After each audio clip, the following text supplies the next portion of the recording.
Con nuestra mesa de análisis, le doy la bienvenida a Ángel Méndez Mercado, maestro en finanzas.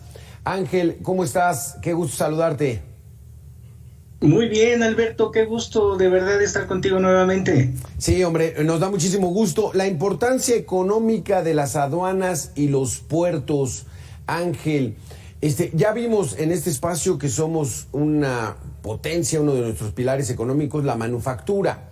Que aunque muchos la desdeñan porque es que son obreros, es que es maquila, es que le trabajamos a otros, por favor, somos excelente mano de obra y eso hay que aprovecharlo porque genera muchos empleos y muchas familias, cientos de miles viven de ese sector. Otro de los grandes pilares es la industria automotriz.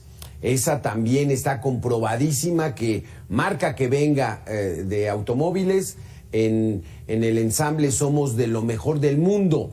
Aquí la importancia entonces radica en otro de los pilares que hay que estar cuidando, las aduanas y los puertos. ¿Cómo vamos en ese asunto, Ángel?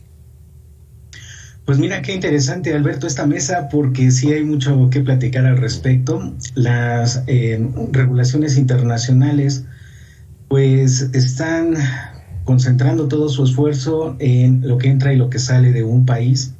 La manufactura en general pues depende mucho de las importaciones, las exportaciones y en materia de aduanas pues necesitamos tener todo un marco estructural muy bien consolidado para que este proceso pues fluya y pueda beneficiar a la cadena de valor de toda esta industria que, como bien dices, es un pilar de desarrollo económico, generador de empleo, sobre todo, grandes inversiones, grandes esfuerzos que se realizan con la intención de que ciertas partes de la República se vean beneficiadas, pero para ello pues necesitamos de la importación y de la exportación y de mecanismos muy eficientes, regulaciones muy eficientes que permitan el libre flujo. De otra manera podríamos estar contrayendo todo este proceso y bueno, pues frenando las inversiones y frenando muchísimas cosas que de alguna u otra manera no ayudarían en un proceso de desarrollo económico de la región y del país en general.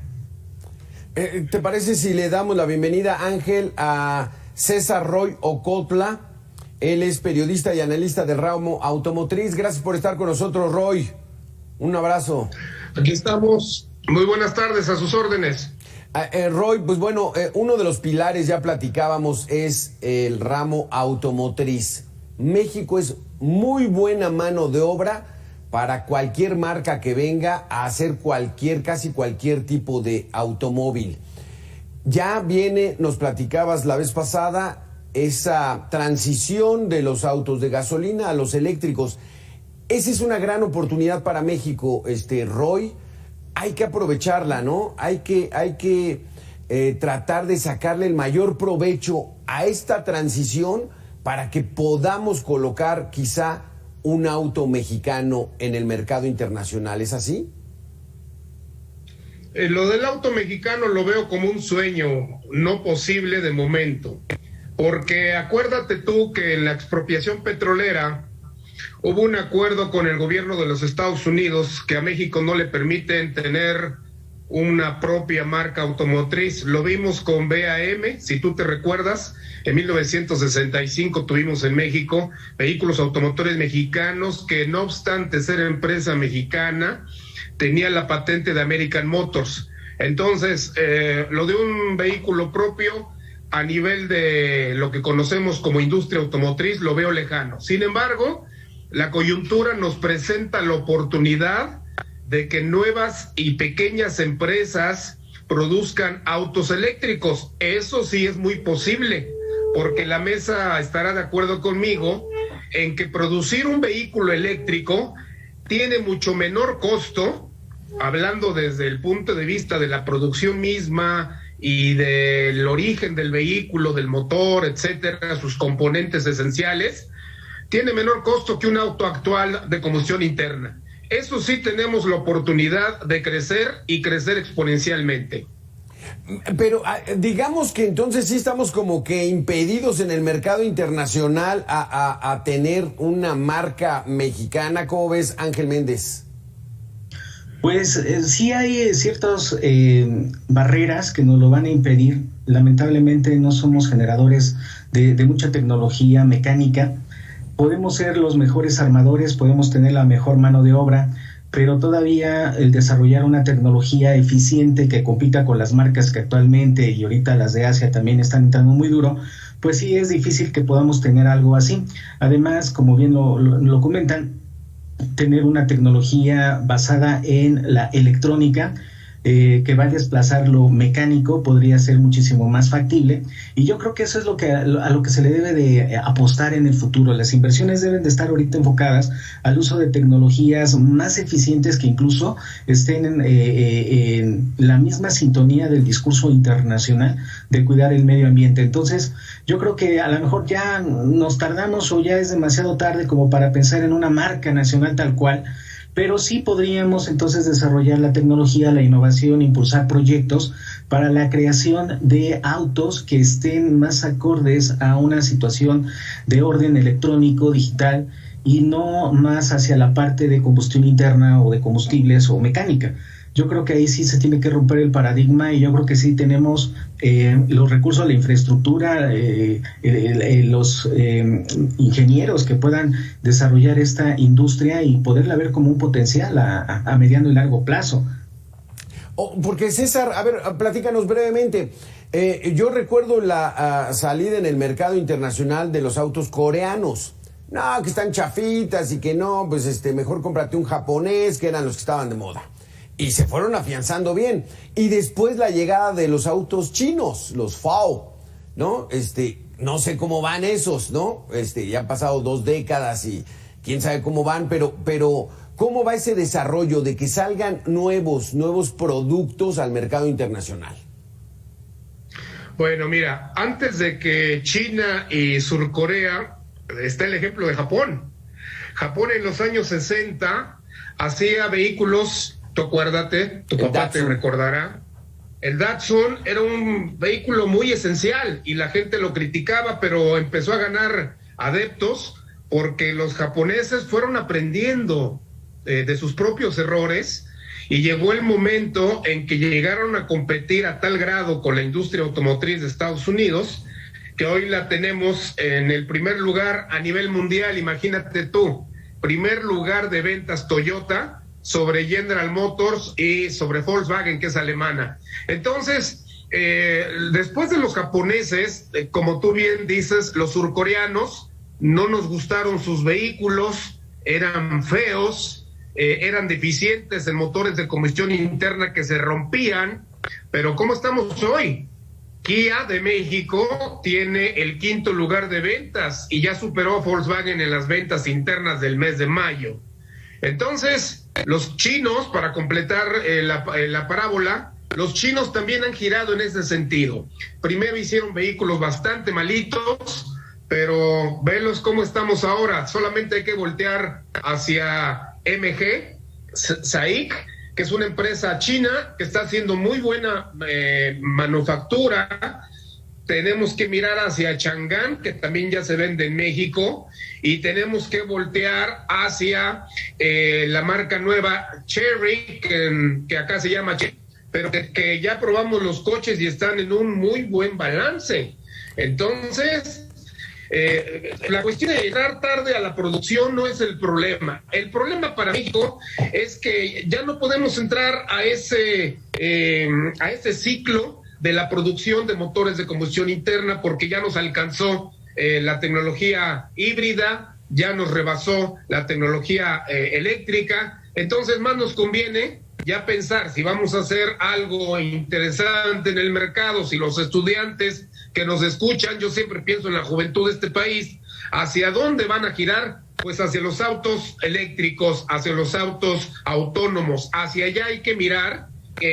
No del todo, y aquí lo aclaro y voy a ser muy breve, no del todo, porque ahora tenemos una Alemania que está consumiendo carbón precisamente porque tienen un problema de energía, tienen un problema de gas y tienen un problema de petróleo y de gasolina. A 45 pesos el litro de gasolina en Alemania los hace mirar a que no dejan del todo los autos de combustión interna. Ojo con eso. Entonces, México tiene que tener subidas las antenas para mirar hacia todos los lados. Producimos autos eléctricos para el 2035, como ya se comprometió el gobierno federal, pero también tenemos que mirar de que hay 32 millones de vehículos que requieren gasolina. No podemos cerrar refinerías. Estados Unidos está urgiendo que se abran refinerías. México creo que está en un buen sentido. Vamos a abrir una gran refinería el próximo mes y creo que así eso hay que mirar. Tenemos que estar bien atentos a lo que sucede en el mercado internacional y en la economía mundial. Pero ahí el compromiso fue para el 2030. O sea que apenas en 8 años ya teníamos que tener 50% de automóviles eléctricos, 50% de automóviles de gasolina, de combustión interna. Entonces, ¿no ves muy mal tú la apertura de Dos Bocas? Ángel, ¿cuál es tu opinión? Ir transitando, sí, poco a poco, esa evolución tiene que ser de 8 a 15 años o 20 años, tratándose de países como México, pero vamos hacia ese camino, ¿cómo lo ves? Pues mira, tenemos que satisfacer la demanda. Al final del día, como dices, es transitorio, no podemos hacerlo de la noche a la mañana. Y mientras esto llega, mientras ese nuevo futuro nos alcanza, pues tenemos que asegurar o garantizar que los automóviles seguirán en marcha. Y para eso pues requerimos ese tipo de tecnología o tenemos que estar recurriendo a ese tipo de combustibles. Pero yo creo que ya no debería de ser prioritario para empresarios e inversionistas ni para el propio gobierno pensar en la refinería o pensar en la creación o la innovación de la industria mecánica automotriz, sino más bien pues mirar, como lo comentábamos en algún momento, pues de qué me sirve tener yacimientos de litio si no puedo tener la tecnología para poder abastecer ese otro 50% que se supone va a estar en marcha. Así que yo creo que tenemos que buscar un equilibrio, tenemos que marchar con lo que tenemos y tenemos que también visualizar el futuro, como bien lo comentan, el fomento a nivel universitario, o sea, el fomento a nivel ingenierías, pues debe de ser orientado a que se desarrolle esa nueva era de transporte, esa nueva movilidad que vamos a tener, que tarde o temprano dejará de ser obsoleto, ¿no? Pensaba ahorita yo en el caso del famoso bocho, cuando salió, pues a lo mejor a muchos no les gustó, pero ahora es un clásico por todas las ventajas o las bondades que ofrecía en su momento. Bueno, pues a lo mejor ahorita no estaremos pensando mucho en el diseño, pero sí en la eficiencia y la rentabilidad que debería representar el adquirir un automóvil a nivel inversión, incluso familiar o flotillas en autos. Tenemos que ver el costo-beneficio en función a qué es lo que me espera en el futuro, cómo vamos a poder garantizar que de verdad vamos a contar con la infraestructura de energéticos, con la infraestructura de red eléctrica para que yo pueda transitar, por ejemplo, por toda la República Mexicana sin el temor de que me vaya a quedar yo sin la posibilidad de recargar mis pilas de mis baterías de litio, ¿no?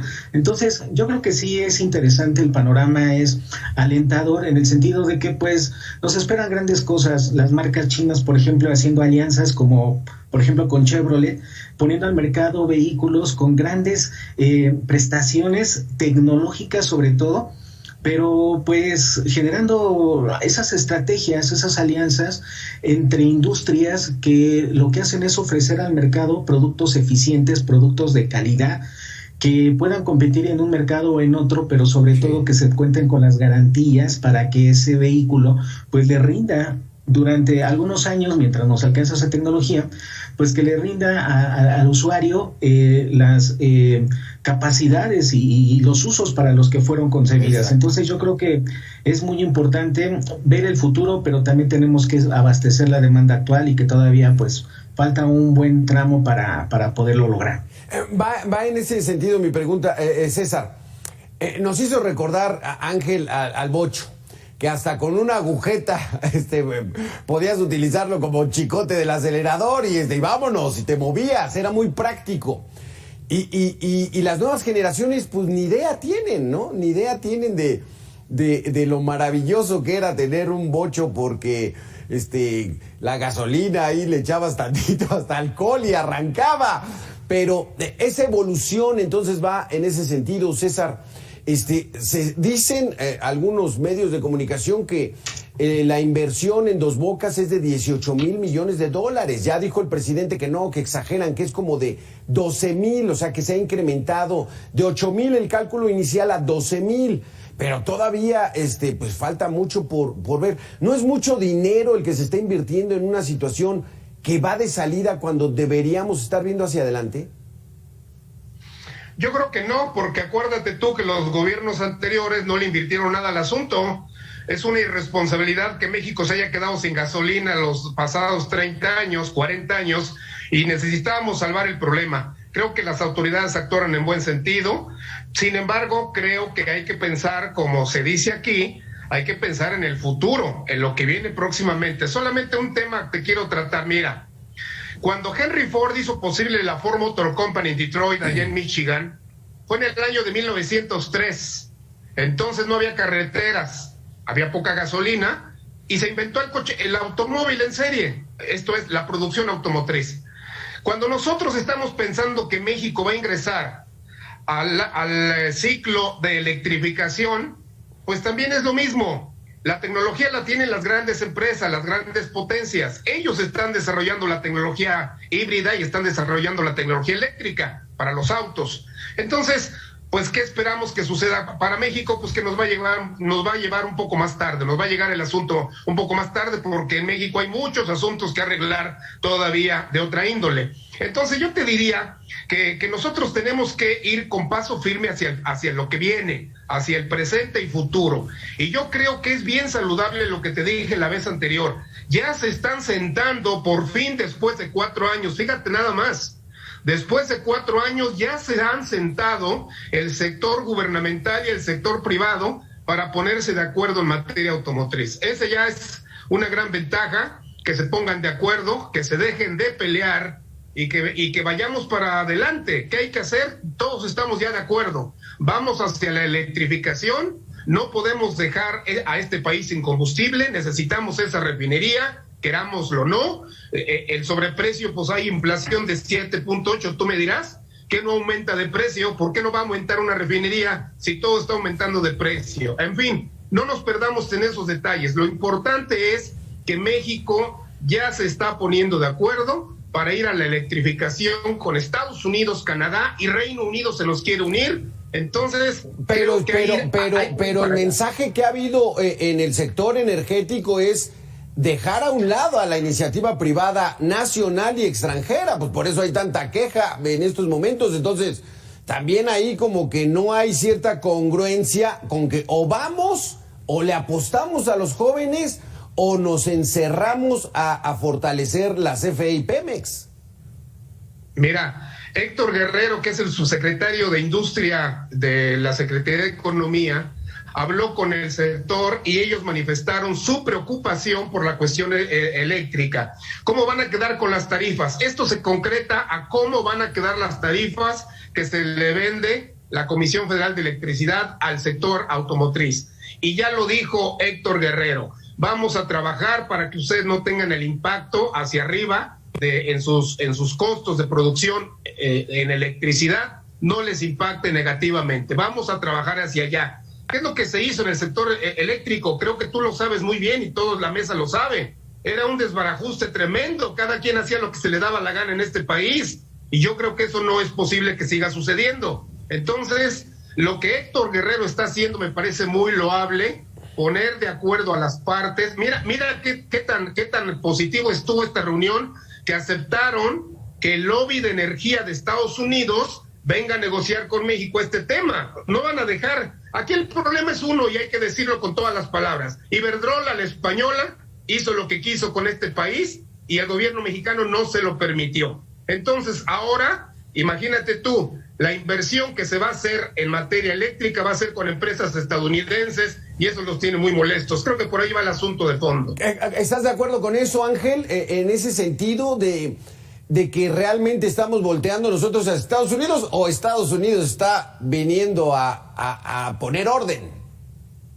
Estados Unidos va a querer parte del pastel y eso va a ser indudable. México es una potencia en todo sentido. Yo sí estoy en cierta medida de acuerdo, sí, efectivamente, pero el doble discurso también es algo que se tiene que poner en la mesa y discutirse, ¿no? Porque podríamos estar en una reunión, podríamos llegar a ciertos acuerdos, pero por otro lado estamos viendo que sí, efectivamente no se están tomando las acciones, no tanto en el discurso, sino más bien en la acción. Y tenemos que poner ahí un orden, como que bueno, que sí se establecieron reglas y se establecieron situaciones a futuro para la industria, qué bueno.